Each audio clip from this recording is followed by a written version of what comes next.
त्रिशक्ति महात्म्य तृतीय अध्याय वैष्णवी देवी की तपस्या तथा नारद मुनि का आगमन। भगवान वराह कहते हैं, वसुंधरे, जो वैष्णवी देवी तपस्या करने के लिए मंदराचल पर्वत पर गई थी, अब उसका वर्णन सुनो। उस देवी ने कौमार व्रत धारण कर विशाल क्षेत्र में एकाकी रहकर कठोर तप आरंभ किया। बहुत दिनों तक तपस्या करने के पश्चात उस देवी के मन में विक्षोभ उत्पन्न हुआ, जिससे अन्य बहुत सी कुमारियां उत्पन्न हो गईं। उनके नेत्र बड़े सुंदर एवं बाल काले और घुंघराले थे। उनके होंठ बिंबा फल के समान लाल थे और आंखें बड़ी बड़ी थीं और उन कन्याओं के शरीर से दिव्य प्रकाश बह रहा था। ऐसी करोड़ों कुमारियां उस वैष्णवी देवी के शरीर से प्रकट हुई थीं।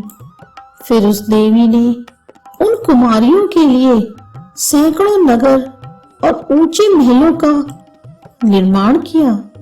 उन भवनों के भीतर मणियों की सीढ़ियां, अनेक जलाशय एवं छोटे छोटे सुंदर उपवन थे। उस मंदराचल पर स्थित उन असंख्य भवनों में अब वे कन्याएं निवास करने लगी।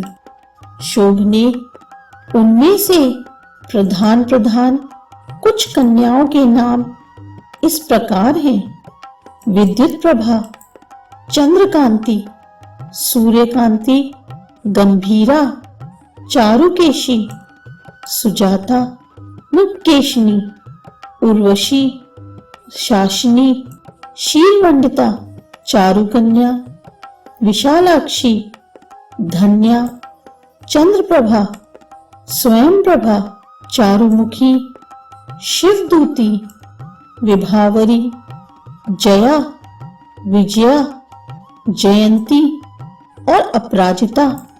इन देवियों ने भगवती वैष्णवी के अनुचारियों का स्थान ग्रहण कर लिया। इतने में ब्रह्मा के पुत्र तपोधन नारद जी एक दिन वहां अचानक आ गए।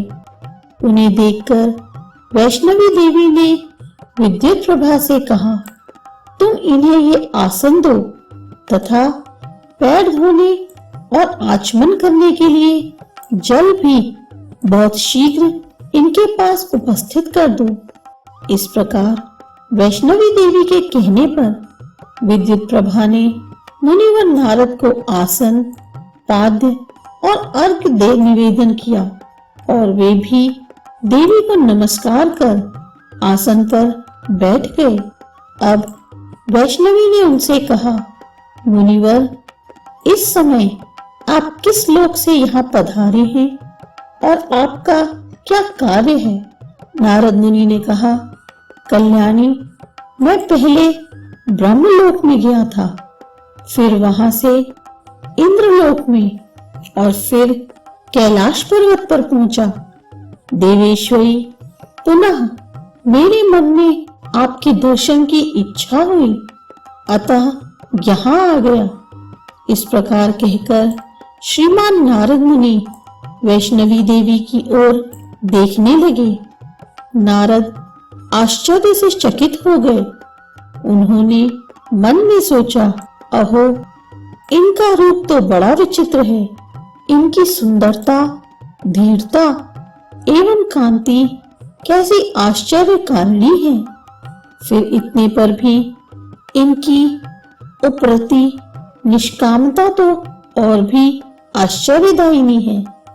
यह सब देख नारद जी फिर कुछ खिन्न से हो गए तथा सोचने लगे, देवता, गंधर्व, सिद्ध, यक्ष, किन्नर और राक्षसों की स्त्रियों में कोई इतना सुंदर नहीं है। विश्व की अन्य स्त्रियों में भी कहीं ऐसा रूप नहीं दिखता। फिर नारद जी सहसा उठे और वैष्णवी देवी को प्रणाम कर आकाश मार्ग द्वारा समुद्र में स्थित महिषासुर की राजधानी में पहुंच गए। उसने ब्रह्मा जी के वर प्रसाद से सारी देव सेना को पराजित कर दिया था। महिषासुर ने सभी लोकों में विचरण करने वाले नारद मुनि को आए देखकर बड़ी श्रद्धा भक्ति से पूजा की। नारद मुनि ने उस असुर से कहा, असुरेंद्र, सावधान होकर सुनो। विश्व में रत्न के समान एक कन्या प्रकट हुई है। तुमने तो वरदान के प्रभाव से चर अचर तीनों लोकों को अपने वश में कर लिया है। दैत्य, मैं ब्रह्मलोक से मंदराचल पर गया। वहां मैंने देवी की वह पुरी देखी जो सैकड़ों कन्याओं से व्याप्त है। उनमें जो सबसे प्रधान है, वैसी देवताओं, दैत्यों और यक्षों के यहाँ भी कोई सुंदरी कन्या नहीं दिखाई देती। कहाँ तक कहूँ, मैंने उसकी जैसी सुंदरता देखी है तथा उसमें जितना सतीत्व का प्रभाव है, ऐसी कन्या समस्त ब्रह्मांड में भी कभी नहीं देखी।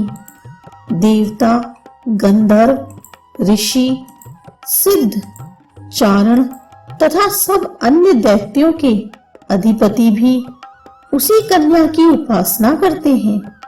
पर देवताओं और गंधर्वों पर जो विजय प्राप्त करने में समर्थ न हो, ऐसा कोई भी व्यक्ति उस कन्या को जीतने में समर्थ नहीं है। वसुंधरे, इस प्रकार कहकर नारद मुनि क्षण भर वहां ठहरकर फिर महिषासुर से आज्ञा लेकर तुरंत वहां से प्रस्थित हो गए और वे जिधर से आए थे उधर ही आकाश की ओर चले गए।